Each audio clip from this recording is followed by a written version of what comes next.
Bom, hoje a gente vai falar de padrão de projeto, né? Então, antes de falar sobre o padrão de projeto e contextualizar em todos os padrões, eu vou falar a mesma coisa. Quando a gente fala de padrão, né, que é algo que acontece comumente, o que a gente vai perceber em todos os padrões? Tudo que a gente falar, existem N implementações, existe até, muitas das vezes, eu ter feito algo parecido e não ter contextualizado. Então, quando a gente fala de um padrão de projeto, é algo que foi comumente utilizado e percebido na construção de software e falou, caralho, percebi que se eu fizer, né, se eu tiver tal problema, se eu seguir certo padrão ou certa orientação, eu vou ter um melhor resultado. Então, primeiro, padrão de projeto não quer dizer que é uma verdade, a gente pode até em determinados padrões, perceber que certo padrão é muito parecido com outro, ou que com outro talvez eu chegava ali próximo ao resultado, ou quem sabe é um resultado. Então, antes de sair, tentando decorar qualquer algoritmo, né, existem livros excelentes que já traz alguns algoritmos em relação a padrão de projeto. O ideal é sempre eu entender e perceber o seguinte, opa, eu tenho um problema e para esse problema eu tenho uma certa ideia de construção. E hoje a gente vai falar então de um padrão de projeto chamado Factory, né, que daí até na tentativa de uma tradução chula, a gente fala de uma fábrica, algo que constrói. E por isso, esse padrão de projeto, ele está num padrão dentro de um agrupamento, digamos assim, que a gente chama de padrões criacionais. Então o que eu já percebo? Durante a construção do meu software, eu vou ter N situações, dentre elas, construir um objeto. O que é construir um objeto? Dar um new, eu ir lá no meu, né, se eu estiver utilizando uma injeção de dependência, por exemplo, que é um outro padrão, se eu estiver usando uma injeção de dependência, como ele vai construir meu objeto. Então, antes da gente sair colocando mão no código, vamos entender aqui uma situação, vamos entender um problema e depois a gente vai transcrever isso em código, que como eu falei para vocês, podem ter diversas implementações. O que eu tenho que perceber? Eu estou diante de um problema onde uma ideia de padrão, e não é algoritmo, porque algoritmo existe aos montes, né? Inclusive, é óbvio que a gente sempre parte de algoritmos prontos ali, eu copio, que seja da internet, eu vejo a ChatGPT, isso é o de menos, sendo bem sincero. Mas quando eu consigo entender sobre um padrão, fica mais fácil eu ir percebendo determinadas criticidades dentro da minha aplicação, né? E criticidade que eu me refiro aqui é a criticidade de entender como rápido ou como eu vou resolver aquele problema. Então vamos pegar aqui nossa documentação, a melhor do mundo. Vamos expandir aqui, ó. Então, galera, o que a gente está falando? De um padrão de projeto Factory. O Factory, então, por si só, a gente já define o Factory como o quê? Uma fábrica, né? Uma construção. Então eu tenho aqui um Factory, tá? Então Factory, vou colocar aqui só Factory. Um Factory é que é onde eu vou construir. E o que é construir? Mais uma vez, se eu for para código, toda vez que eu dou um new, sei lá, pessoa,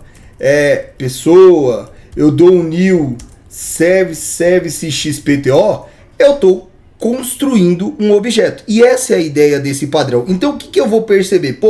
Tem certos momentos, e aí independente, né, se eu estou usando injeção de dependência, não importa, como eu falei para vocês, não importa como eu estou fazendo isso aqui. Em certos momentos, isso tem que ser tomado uma decisão, porque aqui tudo bem, a gente está falando de pessoas, serviço XPTO, mas a gente vai trazer aqui para o nosso contexto, e até isso para poder facilitar, né, ao nosso entendimento.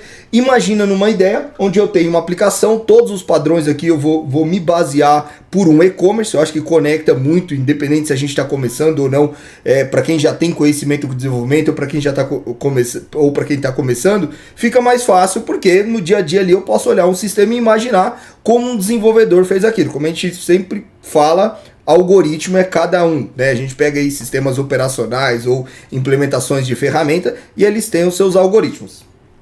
Cada um tem o seu algoritmo. Então, a primeira coisa que a gente está percebendo é o seguinte: esse padrão, ele trata do quê? De criação. Quando a gente fala de criação, é criar ou instanciar um objeto. E aí, olhando para isso aqui, que a gente falou, vamos contextualizar então dentro do nosso e-commerce.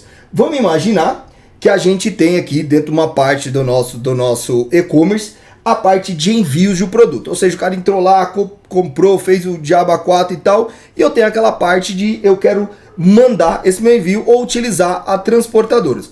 Porém, dentro da minha aplicação, o que eu vou querer? Eu vou querer umas tomadas de decisões que dada alguma, e aí é uma lógica que a gente tem, dado qualquer condição, eu vou direcionar para um tipo de transportador. Então, por exemplo, eu vou usar a DHL se for um determinado tipo de produto ou um determinado estado, porque ela fica mais barata para mim. Aí eu vou usar a FedEx, que se for para, sei lá, internacional ou para qualquer coisa, porque ela é melhor dentro das minhas condições ou porque o próprio cliente também escolheu. Então, repare que no fim eu tenho uma única ideia, que é minha transportadora. Então, se a gente olhar aqui, vamos tentar desenhar aqui a nossa ideia, né? A nossa factory, então, é o quê? Eu vou ter ali o meu produto, né? O meu produto ou a minha compra, vamos colocar a compra, eu acho que fica melhor. Então, a minha compra, que depois de feita, eu quero fazer o envio dela, né? Então, aqui a gente quer enviar esse produto aqui. Então, aí não importa a lógica, eu vou no banco de dados, pego a partir de uma identificação do usuário, das compras efetivadas, junto o produto, falo com a área de logística. O que importa aqui para mim é emitir alguma coisa, que aí vai estar também dentro da lógica da minha classe, para que a transportadora seja feita. E aí, galera, onde entra aqui a questão da minha factory? Eu poderia fazer isso de muitas formas, como falou, a gente pode usar if, não importa. Quando a gente utiliza padrão, o que a gente vai perceber é que todos os padrões, eles já englobam certas coisas. E que até às vezes eu posso falar, pô, mas isso tá um pouco mais complexo que se eu fizesse sem usar o padrão. E de fato, por quê? Porque com o padrão já se reúne diversos elementos. Como por exemplo, poxa vida, não estou exatamente falando que vai ser fácil para o programador, mas eu estou trazendo aqui alguns pontos que é importante para o desenvolvimento de sistema. Como por exemplo, hoje a gente falou aqui de 2 transportadoras. Se amanhã eu colocar a transportadora do Mercado Livre, ela vai ter a mesma condição? Os parâmetros que eu vou receber são os mesmos parâmetros para as 3 transportadoras? Então um padrão, ele vem tratar diversos pontos, dentre eles, principalmente, né, toda vez que a gente olhar essa característica de padrão, a gente vai ver muito isso aí, a extensão do meu sistema, ou seja, o quanto o meu sistema ele pode crescer, ele pode ter manutenção, que é uma das partes mais complicadas do sistema, né, porque quando você está fazendo ali e ninguém está utilizando, fica fácil. Então, nesse cenário, o que a gente tem aqui, ó? Então, a gente vai ter a ideia de um provedor, então eu vou ter aqui um provedor, onde esse provedor vai tomar, né, a ideia é que tome essa decisão. Então eu tenho aqui, por exemplo, o meu provider, vamos colocar aqui um provider, tá? Esse meu provedor aqui, eu quero que ele seja o mais abstrato possível. Por quê? Hoje, né, como a gente falou aqui, o meu provedor ele pode ser a DHL, depois ele pode ser o FedEx, depois ele pode ser o, sei lá, o Mercado Livre, Correios ou qualquer outro. Então repara que o primeiro ponto que eu identifico aqui é, poxa vida, eu tenho uma parte do meu código, e aí, né, se a gente pensar no e-commerce, ele é extremamente gigante, e a gente está vindo para um problema específico, que é uma parte do meu código, ele precisa, determinados momentos, instanciar, né, ou me dar objetos concretos aqui, objetos mesmo, a partir de tomadas de decisão. Então, dado algum contexto aqui, eu quero que isso aqui me retorne, sei lá, uma instância de DHL, FedEx, blá, blá, blá, blá, blá, blá, ok? Então, perceba que eu já encapsulo essa minha ideia num determinado objeto, que eu chamei de provedor. E esse objeto de provedor, o que eu quero para essa tomada de decisão? Como é que eu vou fazer para que esse objeto aqui, ele consiga me retornar o objeto de acordo com o que eu quero? Opa, vamos construir uma factory para ele. Então, dada uma condição, a minha factory ou a minha fábrica aqui, ela tem que ser inteligente para retornar o tipo de objeto que eu espero. E esse é um ponto. Reparam que eu joguei essa responsabilidade para uma fábrica, né? Eu estou isolando o meu código. Por quê? Do lado de cá, né? Olhando, considerando aqui, e aí, opa, vamos fazer até aqui, ó. Considerando aqui que é a nossa aplicação, o que eu quero é isolar a minha aplicação dessa responsabilidade, né? A questão do envio aqui, ela não quer ficar com uma regra complexa. Eu quero que, quando eu solicitar o envio, não me importa como é a implementação. E há de considerar, e a gente vai ver isso na prática ali com o código, há de considerar que de forma abstrata, eu só quero executar um método. Eu quero falar, ó, enviar.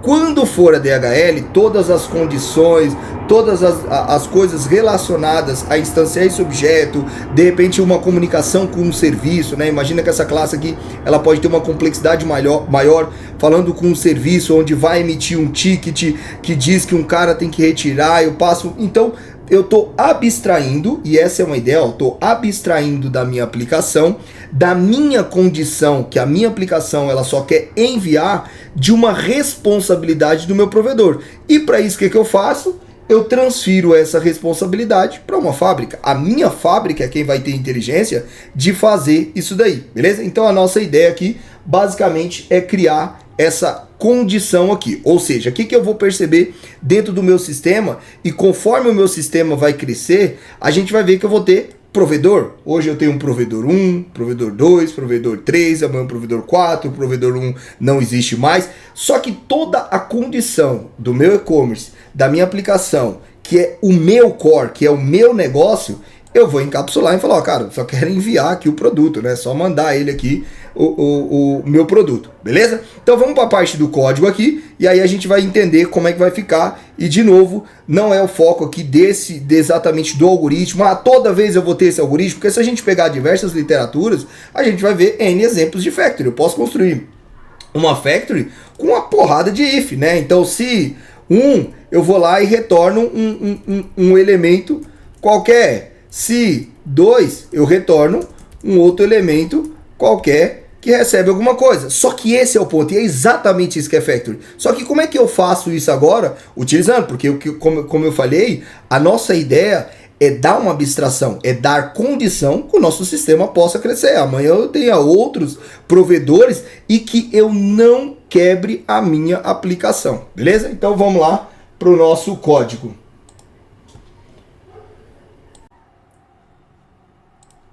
Então vamos lá, vamos construir aqui um projetinho. Então eu vou vir aqui New Project, tá? Vou criar um console app, isso é indiferente pra gente, tá? Então eu vou criar aqui um console app, vou salvar aqui na minha pasta mesmo, depois eu subo esse código no GitHub. Então factory method, beleza? Então a gente vai criar aqui um projetinho com esse nome. Vamos aqui, .NET 6, exige um mais disso, beleza? Tá falando que vai criar uma pasta, ok, criou uma pasta aqui. Então a gente tem um projeto, legal. Então vamos voltar para a nossa documentação aqui, que ela é muito importante. E da nossa documentação a gente vai então extrair isso aí para código, beleza? Galera, não tem uma ordem, essa é real, é óbvio. Quando a gente adquire uma maturidade, como eu falei, a gente mesmo, né, maturidade que eu falo, quando vocês repetirem isso aqui, passar por situações, vocês vão vendo que hora, vocês vão adaptando, né, vocês vão adaptando qual é o melhor. Pô, começo já pela implementação, começo por... Isso é totalmente indiferente, eu nem quero ficar explorando muito esses pontos aqui, porque senão a gente vai criando diversos exemplos, tá? Mas inclusive eu quero criar algo desse tipo, que é justamente essa linha de raciocínio, de às vezes começar assim por a implementação. Mas como aqui a gente já está um pouco mais avançado, né, quando a gente fala de design partner e tal, de padrões de projeto, os padrões de projeto a gente tem um certo conhecimento para, inclusive, construir esses padrões, que seguem uma lógica, mas quando eu falo de certo conhecimento, é conhecimento mais ali da orientação objeto. Então vamos lá. Então, primeiro de tudo, o que a gente vai fazer? Vamos criar aqui uma interface, tá? Eu vou criar uma interface chamada iShipProvider, tá? De envio aí. E dentro dessa interface iShipProvider, o que eu vou fazer aqui, ó? Eu vou criar um método de envio. Aí, mais uma vez, né, isso vai da complexidade de cada um. Por exemplo, na questão do meu envio aqui, para a gente minimizar e não tentar criar diversos cenários, eu não recebo nada e não retorno nada, que é simplesmente para ter essa tomada de decisão. O que importa aqui, para também a gente não manchar nosso exemplo e não tentar criar parafernaias que acaba saindo ali do meu foco principal. O meu foco principal é entender essa dinâmica, é entender essa orquestração que, dado um cenário, eu posso ter um provedor, eu posso ter outro provedor, e quem vai tomar essa decisão aqui é a nossa fábrica, beleza? Então a gente criou aqui o nosso iShipProvider. Aí um ponto importante que vocês vão ver que isso acontece muito mesmo no uso dos design partners, que é o uso e abuso assim de interface. Por quê? Com isso daqui eu consigo criar implementações. Então não me importa qual que é a implementação, que vai ser o nosso caso. Não me importa a DHL, o Mercado Livre. O que importa é ele respeitar a assinatura desse método, que é aqui a nossa que vai ser a nossa implementação para o nosso contrato da interface, beleza? Outro caso também, outro que a gente vai criar aqui para também trazer para a gente aqui mais flexibilidade, é justamente como é esse provedor, porque aí eu desacoplo ainda mais. Então vamos criar aqui uma classe de provedor, de fábrica de provedor, né? Uma factory. Então a gente vai ter aqui a nossa factory. Vamos construir essa factory aqui, tá? Então essa factory ela vai ser o seguinte, alguns pontos aqui também, né? Importante para o nosso cenário. E aí entra puramente na orientação a objeto. Se vocês quiserem, a gente pode fazer alguns vídeos de orientação a objeto, trazer a importância ali do porquê que a orientação a objeto tem aqueles conceitos, né, de abstrato, de classes seladas, como elas se comportam. Porque aqui é um cenário, ó. O que eu quero desenhar? Uma ideia de uma classe, de como ela deveria se comportar enquanto fábrica. Que eu digo o seguinte, ó, não me importa como é a implementação, e hoje eu vou falar por que ela é abstrata e não uma interface, ó, não me importa. Eu quero um provedor, tá? Que esse provedor, né, essa fábrica de provedor, ela me retorna justamente qualquer um que implemente esse meu contrato. E aqui eu abro um mundo de possibilidade. Por quê? Eu vou ter cada um construindo sua própria fábrica, e como eu falei, a nossa ideia total aqui, a nossa ideia toda dessa fábrica é criar abstração, é ter o menor acoplamento do nosso core, da nossa aplicação que vai executar esse nosso código com a implementação. Não quero responsabilidade com implementação. Então eu disse o seguinte, ó, não me importa, né, como vai ser construída essa fábrica, ela sempre vai retornar uma implementação dessa nossa interface. Ok, então aqui a gente já tem algo bem legal, que é o que? Agora eu poderia aqui, vamos criar uma classe aqui, public class program, tá? Então vamos criar aqui um static void main, para aproveitar aí a nova sintaxe do C#, tá? Então a gente tem aqui um método estático, e eu vou fazer nesse método estático o seguinte aqui, ó. Então repara, que como eu já tenho um shipping factory provider factory, eu vou dizer que eu quero uma fábrica, né? Opa, public, só tirar aqui para ele corrigir. Pronto, deixa eu dar um Ctrl+C aqui, beleza. Então o que eu vou fazer aqui, ó? Como eu tenho essa minha fábrica, então eu tenho essa minha fábrica, o que eu vou fazer? Esse cara aqui, ele vai ter que tomar uma decisão. Alguém vai tomar uma decisão de qual implementação, qual fábrica que vai me devolver o meu objeto. E aí, para isso, o que eu posso fazer aqui, ó? Eu posso já, e aí é um ponto legal de já se perceber na questão de interface, a questão de o quanto, né, cara, esse tal de polimorfismo ele é legal pra gente. Porque aqui, ó, eu tô um pouco me lixando para como vai ser essa implementação. Eu tô trabalhando exatamente para um contrato. Como esse contrato vai ser, eu não sei. Só que nesse caso aqui, a nossa classe aqui, né? A nossa classe Shipping Provide Factory, ela é uma classe abstrata. Ela não é um contrato. Então o que são classes abstratas? Numa classe abstrata, eu posso ou não implementar um método. Que nesse caso, o método não foi implementado.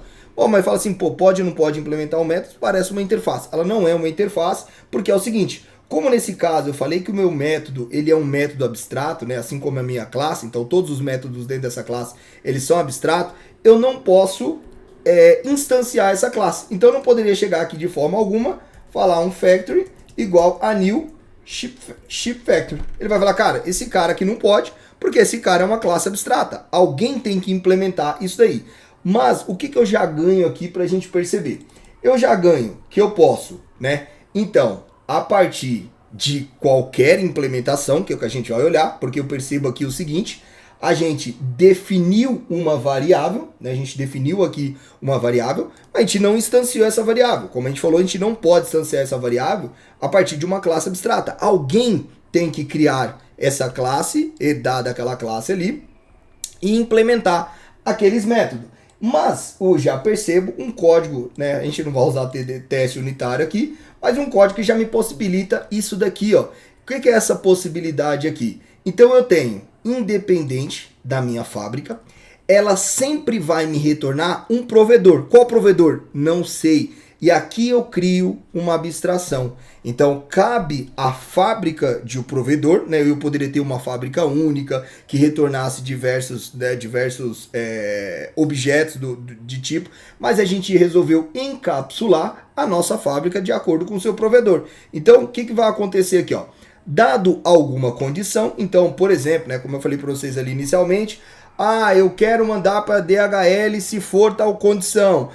Eu quero mandar para o Mercado Livre se for fim de semana, porque eles cobram mais barato. Não sei. E aí, tomada de decisão, qualquer tomada de decisão que vai me levar ao seguinte. Tá totalmente abstrato a minha condição. Por quê? Porque ele me retorna uma fábrica. Então, o que eu vou precisar aqui agora? Construir esses provedores e construir essa fábrica. Então, vamos vir aqui. Vamos construir um provedor. Vamos construir aqui um provedor do DHL, tá? Então vou vir aqui. Esse provedor, então, a gente vai implementar da Ship Provider. Beleza? Então a gente vai implementar. Deixa eu dar um rebuild aqui para ver o que ele tá reclamando. Vamos ver se já pegou alguma coisa.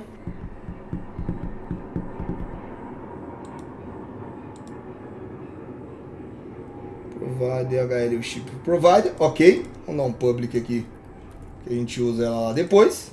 Beleza? E agora eu vou fazer o seguinte, né? Como essa minha interface aqui, ó, então essa minha interface, ela precisa implementar o método, a gente vai implementar esse método aqui. Então a gente vai lá no nosso provedor, vai implementar o método, e aqui a gente já vê a implementação desse nosso método, que diz o seguinte, como é um método void, tá, galera? Como falou aqui, não, a ideia é criar uma complexidade em cima disso, até porque, mais uma vez, o que é interessante? Pô, eu estou construindo uma orquestração de como meus objetos vão ser construídos, né? Lembra que a gente está falando de um padrão criacional aí, ou seja, que ele cria um objeto. Então, isso pouco me importa. Depois eu vou vir aqui, e eu particularmente, aí falo, né, até dessa execução de coisas, quando eu estou focado, igual agora, criar uma lógica que seja mais dinâmica, eu de verdade mesmo que eu evito aqui tentar criar uma complexidade. A minha ideia é justamente criar uma coisa mais simples e a partir desse simples eu vou mudando, entre elas mudando aqui até mesmo os nossos contratos, como por exemplo, mudando aqui o nosso contrato, né? Nesse caso aqui agora, então, o que vai acontecer? Então, vai acontecer que é o seguinte, eu não posso criar uma fábrica a partir da nossa classe abstrata. Então, o que eu vou entender aqui agora? Como é, então, que o meu provedor, né, DHL, eu posso construir uma fábrica para ele e por essa fábrica eu poder retornar justamente a implementação dele. Ou seja, de novo, abstrair. O meu core, o meu negócio, ele não está preocupado com a envia. É isso aqui que eu quero. Como essa mágica acontece aqui no meio, é o que eu quero abstrair. Eu não quero trazer essa responsabilidade para dentro do meu código, porque hoje eu tenho alguns provedores de entrega de mercadoria e amanhã, dado o mercado, eu achei outro provedor melhor. Então a gente vai construir agora a nossa fábrica.